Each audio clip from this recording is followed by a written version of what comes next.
Today கிருஷ்ணர் இப்படித்தான் கிளம்புறார் park ஏரியாவுக்கு. அவருக்கு இது நெய்வேத்தியம், அதாவது எங்கள் பேரை சாப்பிட்றாங்க நெய்வேத்தியம் வச்சாச்சு.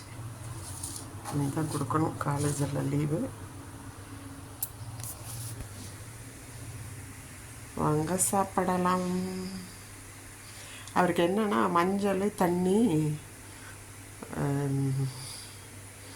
ஜவ்வாது போட்டு நல்லா த்ரோட் வாட்டரில் கழுவி அதுக்கப்புறம் இப்படியெல்லாம் அலங்காரம் பண்ணிட்டு பார்த்துக்கிறேங்க. இன்றைக்கி வந்து வயலட் வித் ஆரஞ்சு காம்பினேஷன். எப்படி இருக்கார்? சூப்பராக. மழையோ மழை 3 நாளாக கொட்டி தீர்த்த மழையில் நனைஞ்சிட்டு அதுக்கப்புறம் இங்கே வந்து இது பண்ணி எடுத்துருக்கு துளசிக்கு வளையல்.